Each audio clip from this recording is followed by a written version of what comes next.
What's good, everybody? Welcome back to the channel. If it is the first time you're touching down on this channel, welcome to Small Feet Big Heat. We talk sneakers, we talk streetwear, and everything in between. Today I'm coming at y'all with my top 10 most anticipated sneakers for 2022.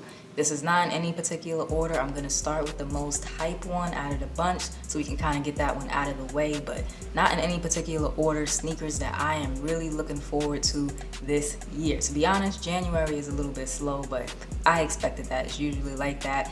And then things start to kind of take off like mid-February, all-star game. I feel like that's when we start to really see the good sneakers. So let's go ahead and get into it. We're going to start with the Union and Nike collab on the Dunk Low.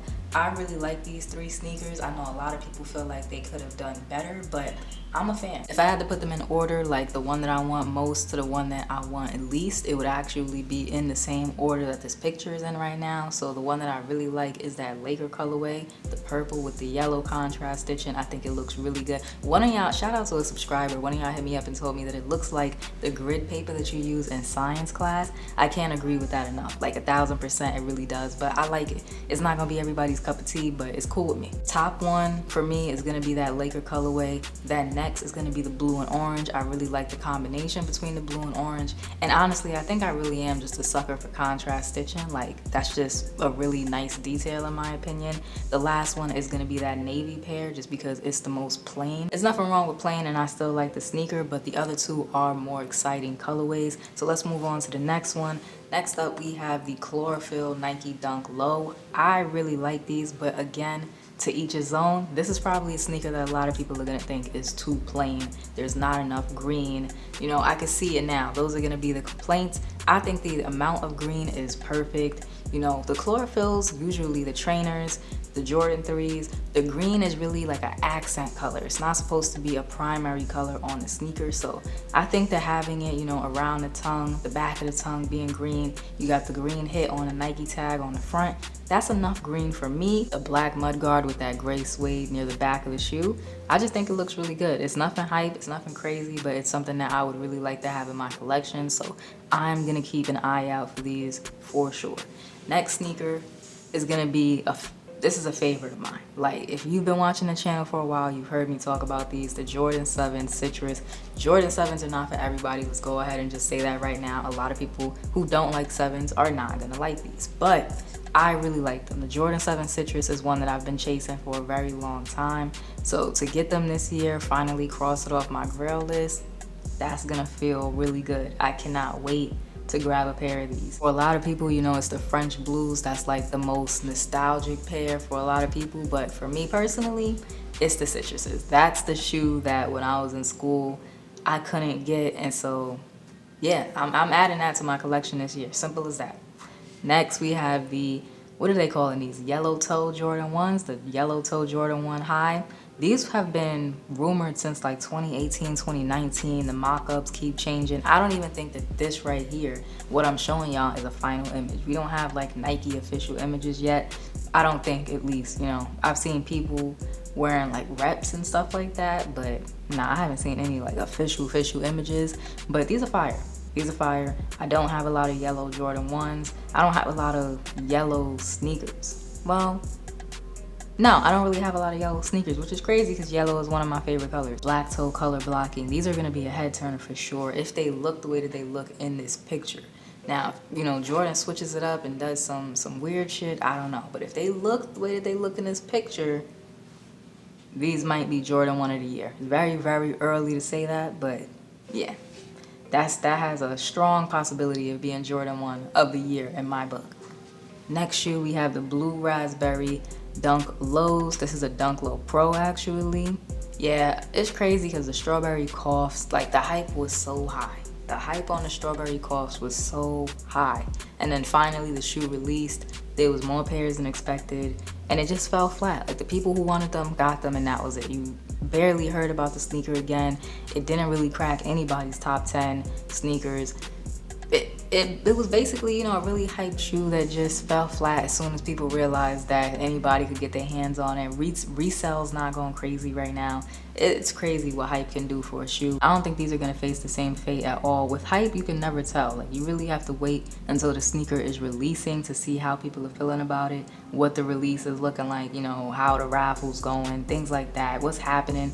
But I think this is gonna be a very sought after shoe, and it's gonna be hard to get. I definitely wanna add it to my collection. Like I said, the execution, great. That leather on the toe box, the suedes, the different shades of blue. It's a really, really nice dunk. We'll see what happens as we get closer. There's another one that's supposed to be releasing. I think it's like a Nike dunk low green apple. That one is also fire. So we'll see what's happening with all of these dunks that Nike has planned for this year.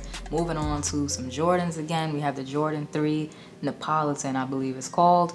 I like this sneaker, and I don't have a pair of Jordan 3 Mochas, surprisingly, because I've always been a fan of the Jordan 3 Mocha, but I don't have a pair. And this is basically a Jordan 3 Mocha with a little bit of pink in there. I like it a lot. And this is going to be a woman's sneaker.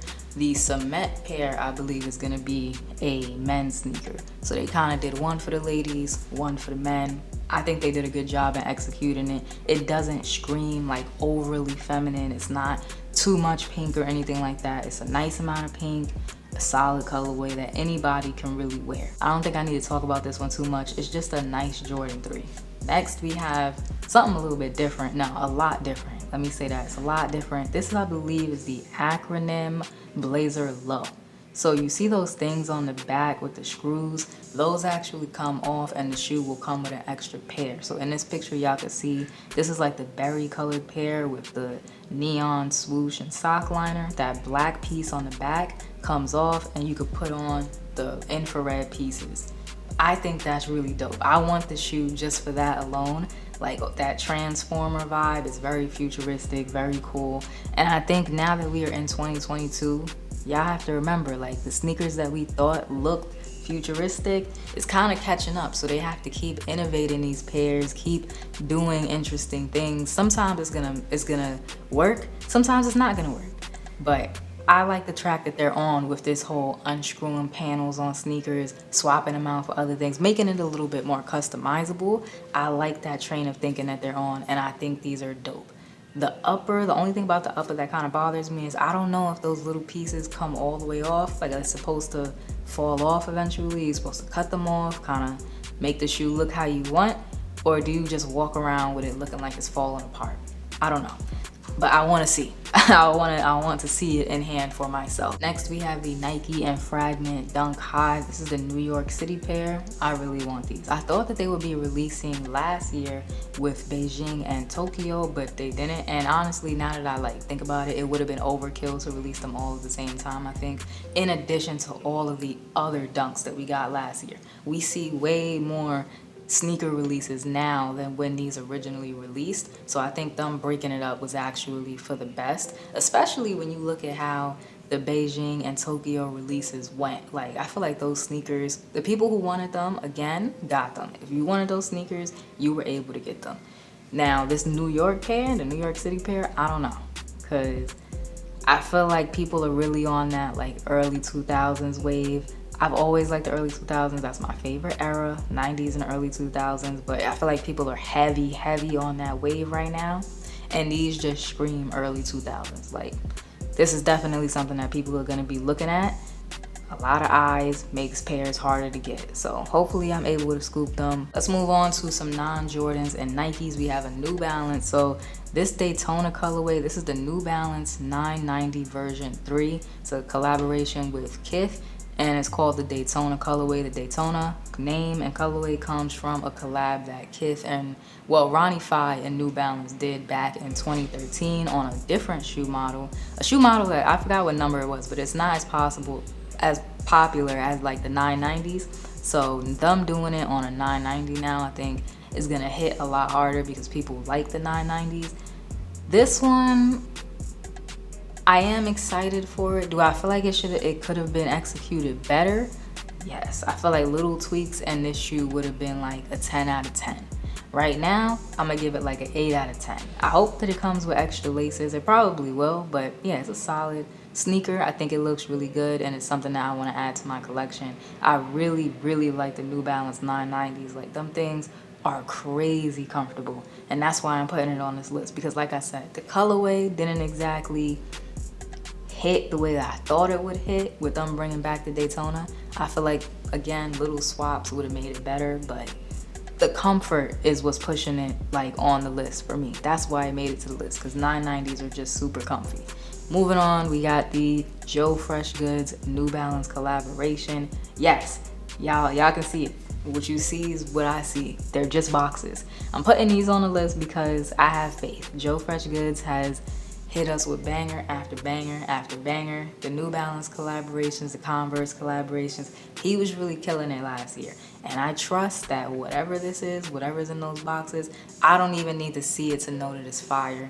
What cemented it for me, Joe Fresh Goods as an amazing designer, is gonna be that Hot Boy collection that he released last year over the holidays. To end the year, that was crazy. That Chicago White Sox collaboration, perfection. So I don't need to see what's in these boxes to know that I'm gonna want it, and it's gonna be one of my most anticipated sneakers of 2022. I don't need to see it. I have faith. Hopefully y'all enjoyed today's video. Down below in the comment section, let me know some of y'all most anticipated sneakers for 2022. Like, comment, subscribe, show a small YouTuber some love, and I'll check y'all out in the next one.